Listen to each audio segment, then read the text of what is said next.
आज से 5000 वर्ष पहले इस सारे संसार पर क्षत्रियों का शासन था।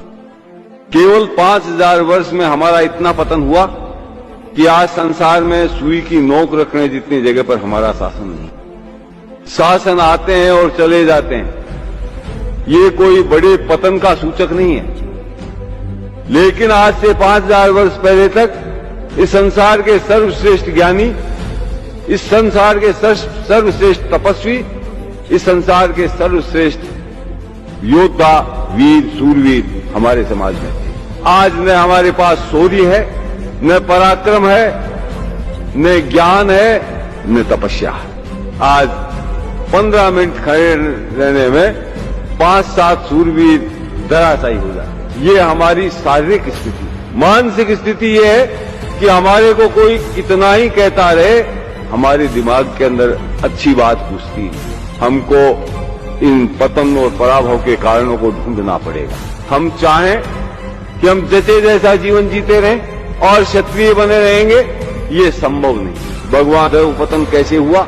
जब किसी भी समाज का पतन होता है तो सबसे पहले वो समाज अपने धर्म को भूलता है। स्वधर्म क्या है इसको पहचानने की कोशिश नहीं करता और पाखंडी धर्मों के चक्कर में फंस करके अपने स्वधर्म को तिलांजलि दे देता।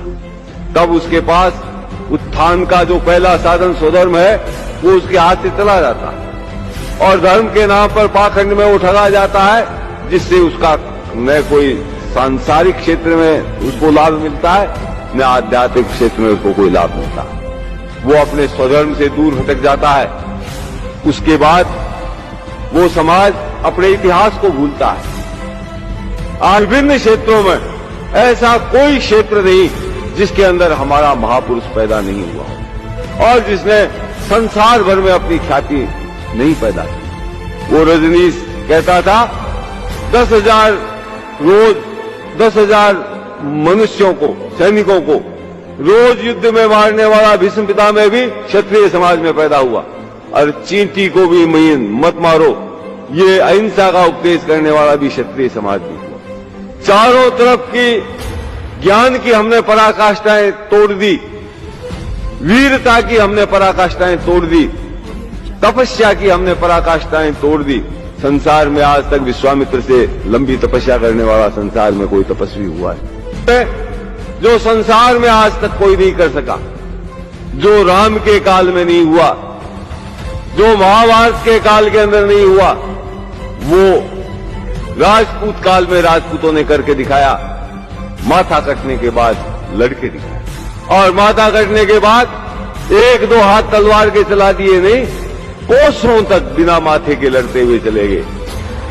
लोगों का सिर यहां पड़ा है, धड़ मिला है 5 कोस दूर, धड़ मिला है 10 कोस दूर। आज दोनों जगह उनकी समाधियां बनी हुई हैं, दोनों जगह पूजे जाते हैं। जहां सर गिरा वहां भी समाधि बनी हुई है, वहां भी पूजा होती है। जहां धड़ गिरा वहां भी समाधि बनी हुई है, वहां भी पूजा। ऐसा कोई क्षेत्र नहीं था जिसके अंदर हम सर्वश्रेष्ठ नहीं, और आज ऐसा कोई क्षेत्र नहीं है जिसके अंदर हम सबसे गए गुजरे नहीं। चाहे वो ज्ञान का क्षेत्र हो, चाहे वो वीरता का क्षेत्र हो, चाहे वो तपस्या का क्षेत्र हो, चाहे शारीरिक बल का क्षेत्र हो, चाहे बौद्धिक बल का क्षेत्र हो, चाहे मनोबल का क्षेत्र हो, चाहे आध्यात्मिक बल का क्षेत्र हो, हर क्षेत्र के अंदर हम पिछड़ते जा रहे हैं। उसका कारण अपने धर्म का और इतिहास का ज्ञान नहीं होना। इतिहास मरे हुए समाज को पुनर्जीवित करने की क्षमता रखता है। इतिहास निर्जीव शरीर में जीवन पैदा करता है। एक विदेशी पर्यटक भी रणथंभौर को देखने जाता है, एक विदर्भी भी रणथंभौर को देखने जाता है, एक दूसरे समाजों का रणथंभौर को देखने जाता है। वहां क्या देखता है? कितने ऊंचे पहाड़ पर ये बना है, इसकी दीवारें कितने सुरक्षित है, इसमें महल कैसे बने हुए हैं, ये देख के लोग क्या है। और हम भी आज उन पर्यटकों की तरह रणथंभौर, चित्तौड़ आदि किलों को देखते। उसका कारण क्या है? इतिहास के ज्ञान का अभाव। हमारे अंदर वो चिंगारी नहीं फूंक सकते जो चिंगारी रणथंभौर के अंदर विद्यमान।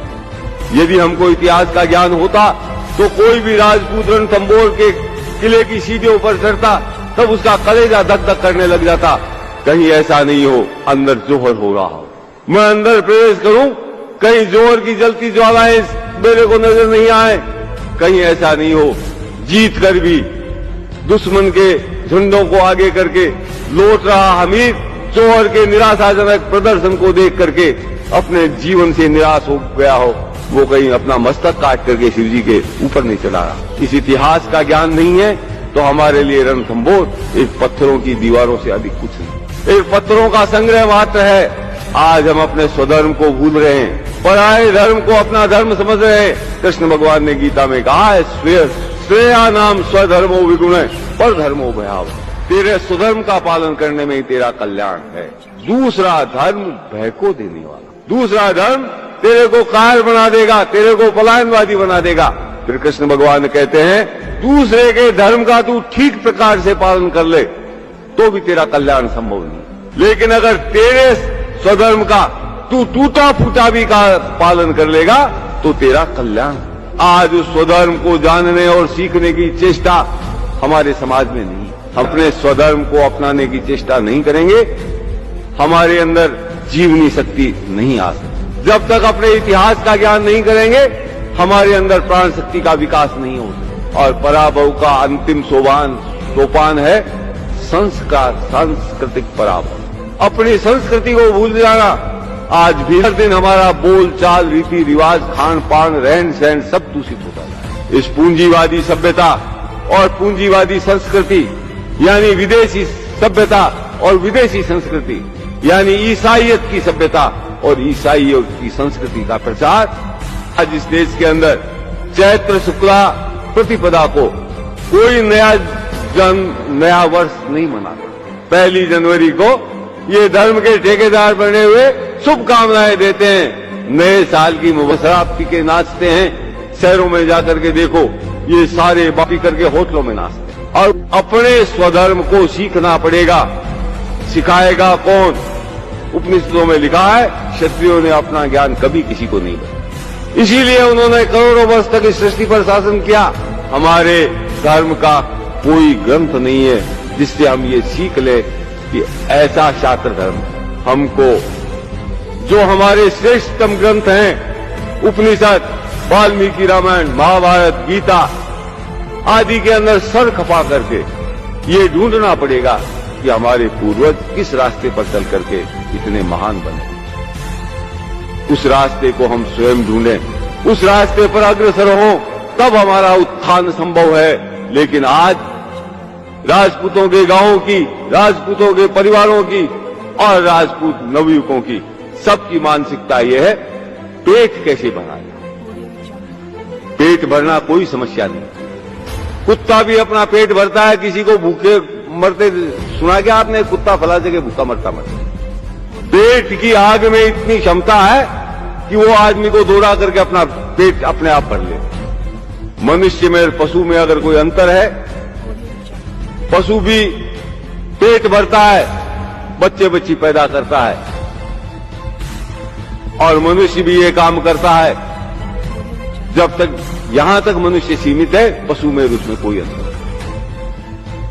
मनुष्य की विशेषता उसके स्वधर्म का ज्ञान है।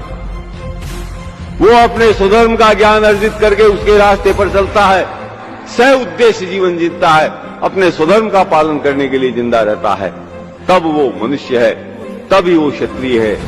और आज एक भी राजपूत इस मार्ग पर चलने के लिए तैयार है।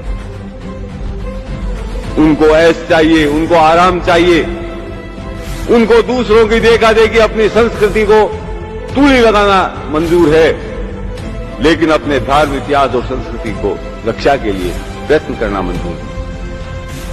आज हम धर्म खो चुके हैं, इतिहास को हमने गंवा दिया है। झूठे इतिहास को हम पढ़ करके हमारा इतिहास मान रहे हैं, अपने मुंह से अपने महापुरुषों को कलंकित कर रहे हैं। और अब आजादी के बाद हमने अपना जनाजा निकालने की तैयारी कर ली। आजादी के बाद हमारा जितना सांस्कृतिक पतन हुआ है, उतना पिछले 5000 वर्ष में, जितना पतन हमने पिछले 50 वर्ष में।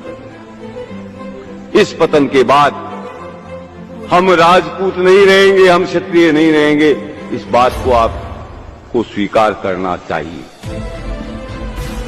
और नहीं स्वीकार करेंगे तो भी आप राजपूत नहीं हैं। स्वीकार करेंगे तो प्रयत्न करेंगे क्षत्रिय बने रहने के लिए, राजपूत बने रहने के लिए, और तब हो सकता है हमारा ये डूबता हुआ समाज डूबने से बच सकता है।